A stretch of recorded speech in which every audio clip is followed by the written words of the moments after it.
Have you ever felt like, no matter how hard you try, life still feels out of your control? Like things just happen, as if some invisible force was shaping your destiny, without your permission? What if I told you that force exists, and it's called energy? And more. If you don't learn how to master it, you'll inevitably stay stuck in cycles you never chose. Now imagine walking along the banks of the Nile thousands of years ago, in a time when the sky seemed to speak to the earth. There, among grand temples and silent deserts, the name Thoth was born. But he wasn't just a legend. He was the living embodiment of wisdom, magic, and the mysteries that shape reality itself. Thoth didn't just leave behind stories. He left secrets that reveal how all reality, your health, your relationships, your prosperity, is shaped by the energy you give off. And if you don't learn to master this energy, others will shape your life for you. Among the most sacred records attributed to Thoth is the Emerald Tablet, where we read, "As above, so below, as within, so without." This phrase, so simple, holds the key to radically transforming your life. Because what vibrates inside you creates what happens outside. In this video, I'm going to show you what Thoth knew and what almost no one else dared to teach you. And once you understand it, you'll realize either you master energy or you're mastered by it. Everything is energy, and that's all there is to it. Match the frequency of the reality you want, and you cannot help but get that reality. When Thoth gave the key that, as above, so below, he opened the first door. But there was a second door, even deeper, waiting for those brave enough to cross. That second key was recorded as the first law of Hermeticism, mentalism, the all is mind. With these words, Thoth revealed one of the greatest secrets of creation. It's not a metaphor, it's not some distant symbol. It's a fundamental reality. Everything that exists, everything you see, touch, feel, and experience was first born on a mental plane. The entire universe, with its stars, oceans, and forms of life, is the materialization of a divine thought. Now think about it with me. If everything starts in the mind of the all, if all creation is a manifested idea, then your personal world is also the result of your own mind. Your relationships, your health, your finances, your emotions, everything is directly connected to what you project internally. Thoughts are the raw material of reality. Every thought is an energetic seed planted in the fertile soil of the universe. This changes everything, because it means you're not just a passive observer of the events in your life. You're the invisible architect. You are the one who sets the foundations upon which your experience is built. Mastering the energy of life is really about learning to master the thoughts you cultivate every day. If you're constantly thinking about fear, scarcity, or failure, that's the vibration you'll send out into the universal field. And the universe, in perfect obedience to laws established since ancient times, will send you back more circumstances that exactly match that mental frequency. On the other hand, when your mind aligns with thoughts of love, abundance, and courage, you tune your energy field into creative forces that transform everything around you. But here's something almost no one tells you. Thinking consciously is an act of spiritual discipline. Most people let their thoughts run wild like untamed horses, no brakes, no direction. They believe they have no control over what they think. They accept every thought that comes as if it were true. And that's exactly when their lives become messy, incoherent, full of experiences that seem to happen randomly. Thoth didn't invite us to just observe our thoughts. He called us to take command, to wake up from that automatic state and become masters of our own minds. Because without this mastery, the energy we create with our thoughts becomes a tool of self-sabotage. The mind is a sacred tool, but it can turn into the greatest of prisons when used without awareness. That's why many ancient initiates spent years learning how to clear their mental field before even approaching the great mysteries. They knew that an ungoverned mind creates chaotic realities, and that true power only comes from a mind that is purified, focused, and awakened. Energy as the primordial substance. Once it's understood that everything starts in the mind, Thoth leads us to an even deeper revelation. He teaches that behind matter, behind all visible form, there's only one substance: energy. Pure, living, conscious energy, constantly moving and transforming. This energy is the invisible fabric that connects everything that exists, from the densest mineral to the highest spirit. All are expressions of the same primordial substance.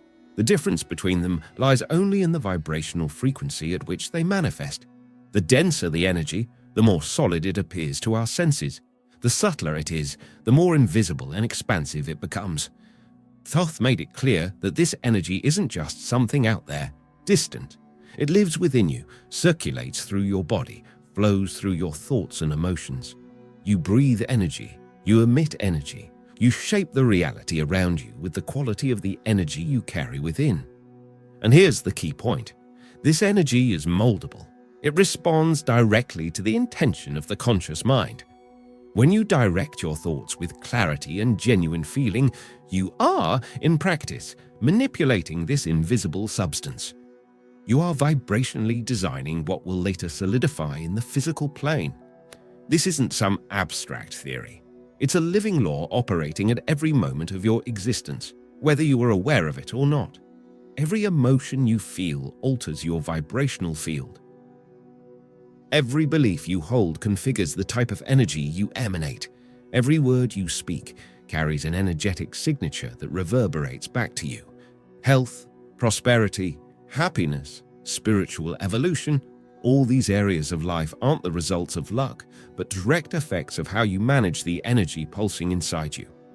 If your energy is misaligned, blocked, filled with fear or resentment, those distortions will project onto your physical health, your relationships, your opportunities. But if you learn to purify, elevate, and wisely direct your energy, your entire field of reality begins to transform. Thoth taught that true alchemy isn't about turning lead into physical gold, as many literally interpreted. The true alchemy is internal. It's the process of transmuting dense states of consciousness into higher states. It's transforming ignorance into wisdom, fear into love, limitation into expansion. Understanding existence as interwoven vibrational fields changes the way you walk through the world. You stop fighting against circumstances and start consciously working on the frequency you want to live in. You realize that true change doesn't happen from the outside in, but from the inside out. Energy is the primordial clay that shapes everything, and the awakened mind is the sculptor. If all creation is made of energy, as Thoth taught, then our body, mind, and emotions are also organized forms of that same energy. But this organization doesn't happen randomly. There's a sacred architecture within us, an invisible structure that directs the flow of life through our being. This structure is made up of energy centers, known as chakras. Although the word chakra comes from the Eastern tradition, the idea that there are points where energy concentrates, moves, and transforms is universal. In various Hermetic and alchemical traditions, we find descriptions of energy vortices that regulate the balance between the invisible worlds and the physical plane. Thoth, as a great master of vibrational science, knew that the human being is a microcosm of the universe, and within him, energy flows through very well-defined pathways. Imagine each chakra as a luminous spinning wheel, drawing energy from the environment, from the cosmos, from the earth, and from the inner field. They are not just receivers, but also transmitters. Every emotion you feel, every thought you maintain, every intention you project, passes through these centers and imprints a specific frequency onto your vibrational field. The main chakras are 7, distributed along the spine from the base to the top of the head. Each one is connected to a different dimension of human experience. The first chakra, located at the base of the spine, governs our connection to survival, safety, and physical presence. The second, in the lower abdomen area, regulates pleasure, creativity, and the ability to generate new realities. The third, in the solar plexus, is the center of personal power, self-esteem, and the force to act in the world. Higher up, the heart chakra is the balance point between matter and spirit. It is the portal of true love, compassion, and the ability to give and receive vital energy. The throat chakra, in turn, is the center of expression, communication, and verbal manifestation. The third eye chakra, located between the eyebrows, is responsible for subtle perception, intuition, and vision beyond the visible. And at the top of the head, the crown chakra is the direct connection point to the divine, to supreme consciousness. Each of these centers has its own frequency, a color, an archetypal symbol, and a specific type of movement. And they all work together like gears in the same cosmic clock. If one chakra becomes misaligned, the others have to compensate for the imbalance, causing overloads, blockages, and disharmonies that manifest in the body, mind, or daily life. The imbalance of a chakra can come from many sources: unresolved emotions, repetitive low-frequency thoughts, old traumas, inherited patterns, harmful habits, and even energetically heavy environments can disrupt the functioning of these energy centers. And when that happens, you feel it. Anxiety, chronic fatigue, difficulty manifesting goals, the feeling of being lost or disconnected from your own essence are just some of the signs that the chakras are out of balance. But the good news is that just as energy is moldable, chakras can also be realigned. When you consciously work to purify, activate, and strengthen these centers, your entire vibrational field rises. The changes are not only internal but also external. Your health improves, your relationships transform, your creativity blooms, your intuition sharpens, and opportunities begin to appear as reflections of your new vibrational state. Thoth knew that the secret to true transformation wasn't just in understanding the laws of the universe, but in applying them to oneself. And to apply these laws, it was necessary to start with the inner temple, the subtle body organized around the chakras. The dynamic of the chakras is alive. They are not static. They change in intensity, speed, frequency, and openness depending on your inner state. Every thought you choose to cultivate, every emotion you decide to nourish, every action you take feeds or blocks the energetic flow through these centers. And here's an important detail many people ignore. Energy cannot be accumulated indefinitely. If you repress, ignore, or neglect the natural flow through your chakras, sooner or later that stagnant energy starts manifesting as physical, emotional, or spiritual discomfort.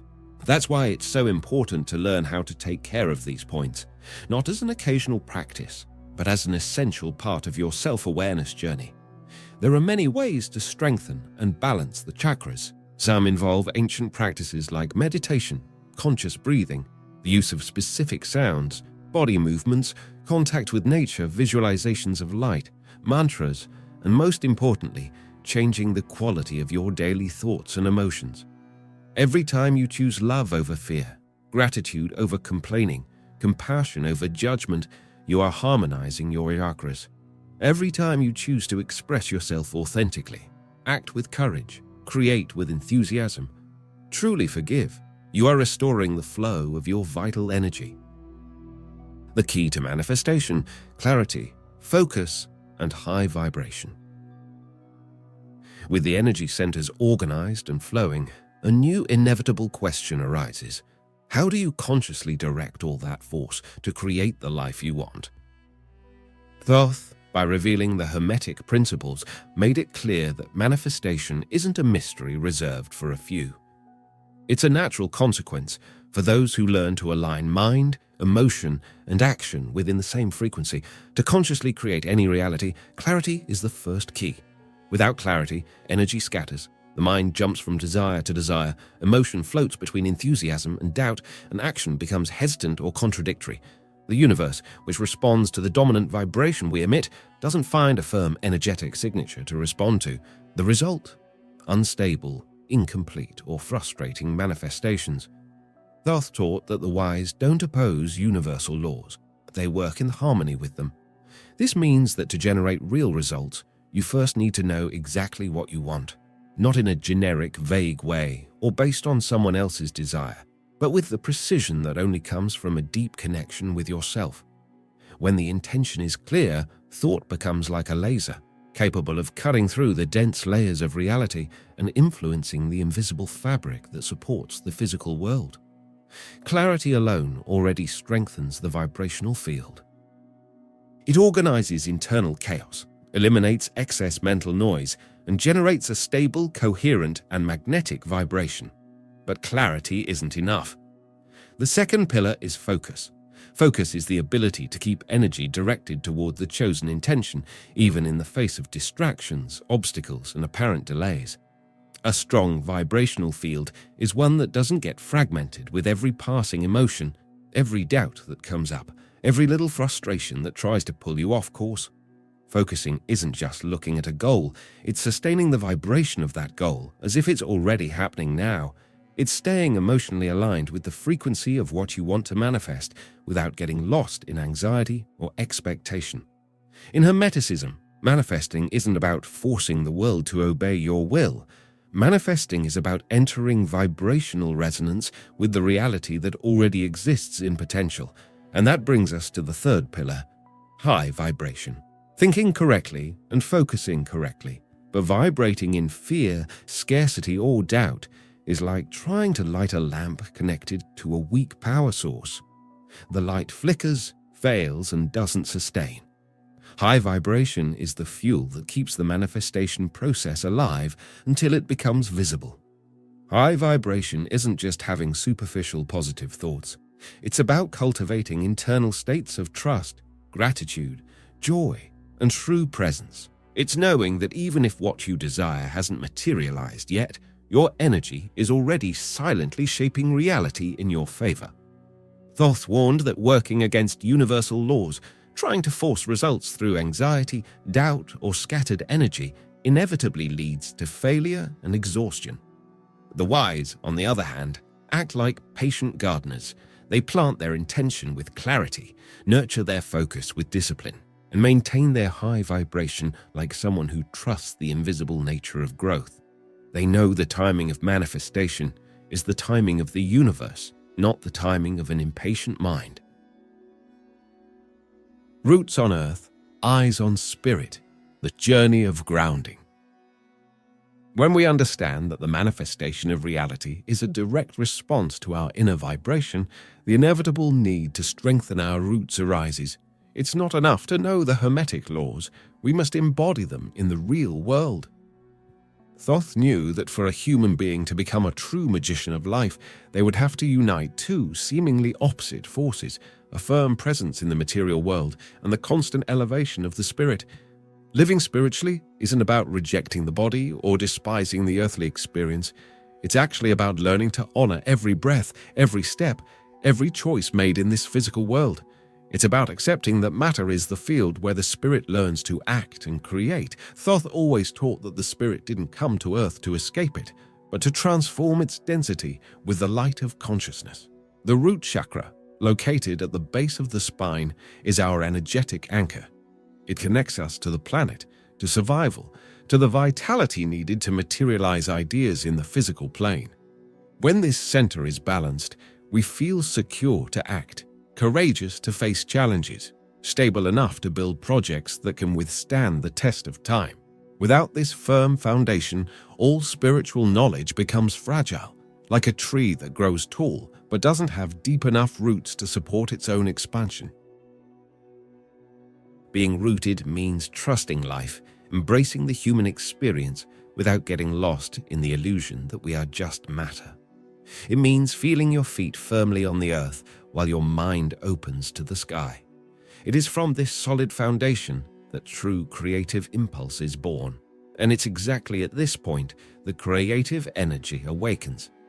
When a human being is grounded in the earthly experience and at the same time connected to their divine origin, they activate what the ancients called the creative fire. Creative energy is the spark of the very force that shaped the universe. It's not just an artistic gift or a practical skill. It's the vibrant essence that transforms thoughts into form, desires into reality, dreams into tangible existence. Thoth taught that every human being carries within them the potential to create worlds. Just as the Creator generated the cosmos from the universal mind, we are also called to generate our reality from the awakened mind. But for that, it's not enough to simply wish. It's necessary to cultivate enthusiasm, genuine pleasure for living, and the inner trust that feeds and expands the vibrational field. Creative energy is fuel. When accessed in its pure form, it generates movement, transformation, growth. It breaks old patterns, dissolves limitations, creates new possibilities. But when smothered by fear, doubt, shame, or a feeling of helplessness, this energy retreats and life becomes stagnant, repetitive, empty. Creating is an act of spiritual courage. It's believing that what vibrates inside you is legitimate enough to be brought into existence. It's acting even when logic doubts. It's planting invisible seeds in the field of reality, knowing that with time and the right vibrational nourishment, those seeds will bloom. The inner alchemy taught by the ancient Hermetists is exactly this process of transmuting internal states, of taking fear and turning it into boldness, of taking sadness and molding it into compassion, of taking doubt and refining it into conscious faith. True creation is born from this capacity for inner transmutation, not just from external action. That's why true manifestation isn't just about wanting. It's about being the frequency of what you wish to experience, being love to attract love, being abundance to live prosperity, being joy to experience a light and vibrant life. You create the world around you, not just with your thoughts, but mainly with the vibrational state you sustain daily. When strong roots meet living creative energy, the human being becomes a bridge between earth and heaven, and everything around responds to that sacred alignment. I'll share with you a short story that perfectly illustrates this truth we are learning. In a distant land, there was a village where everyone resigned themselves to the harshness of life. Rain was rare, the fields were dry, and few believed anything could change. But among them lived a young woman named Leora. Unlike the others, she believed the land still held life, even if it was dormant. Leora began her silent work. She planted seeds even without any forecast of rain. She watered the soil with small amounts of water she saved, and every day she spoke to the earth as if it could hear. "I believe in you," she said. She walked barefoot on the dry ground, rooting her feet like tree roots, and imagined with all her being a blooming field where everyone else saw only dust. People laughed at her. They said it was madness. But Leora didn't let herself be infected by the collective disbelief. She didn't just think differently, she felt differently. She acted differently, and her silent vibration began to change the invisible. In a year, when the first unexpected rains came, they fell first over Leora's field. From her small plantation, flowers, herbs, and fruits blossomed that fed the entire village. What had seemed impossible had become reality. When they asked how she did it, Leora answered simply, "I planted with my feet on the earth and my heart in the sky." And that's how miracles happen. The word that creates worlds, the word as a vibrational instrument. If energy is the fabric of reality and the mind is the great sculptor, then the word is the brush that paints the invisible. Among the most sacred teachings Thoth left us is the understanding that the spoken word isn't just sound, it's living vibration, creation in motion. Every word charged with intention shapes the energetic field around us, carving invisible forms that sooner or later become concrete experiences. In Hermeticism, the word is considered magic in action. And Thoth, as the patron of writing and sacred speech, taught that whoever masters the word also masters reality. Speaking isn't just transmitting information. Speaking is emitting frequencies, activating vibrational codes that impact both the inner and outer worlds. Every time you say something about yourself or about life, you're not just describing what you see. You're strengthening a vibration. Words of gratitude lift your field. Words of fear contract it. Words of love expand your energy. Words of hate block your vital flow. It doesn't matter if the word is directed at others or yourself. Every verbal emission leaves an invisible mark on the fabric of the universe, and inevitably, that mark comes back to the sender. That's why conscious speech is one of the most powerful practices of spiritual awakening. Observing what you say, how you say it, and why you say it is an alchemical training that few master. The moment we speak, we give form to the formless. We channel invisible forces into the vibrational structure of our world. Thoth knew that just as thought generates energy, the spoken word organizes and directs it. Speaking is making the ether vibrate with our intention. It's planting seeds in the invisible soil of creation. And the more charged with genuine emotion the word is, the faster it crystallizes into form. That's why ancient Hermetic priests were trained not only to guard silence, but to speak only what was constructive, true, and necessary. Every word was seen as a vibrational contract. Every phrase sent into the world was a spiritual responsibility. But all this wisdom can only reach its peak when the human being reconnects with their divine essence. Throughout the whole journey of energy from the base to the higher centers, the path culminates at a point of communion with the All, the crown chakra. Located at the top of the head, it is the crown of consciousness, the portal that links us directly to the source that created everything that exists. Reconnecting with the divine self is recognizing, not just with the mind, but with every cell of your being, that you have never been separated from creation. You are a living part of the All. You are a unique expression of God in action. This isn't a belief to be repeated mechanically. It's a truth to be experienced through the free flow of energy rising from the earth and returning to the sky within you.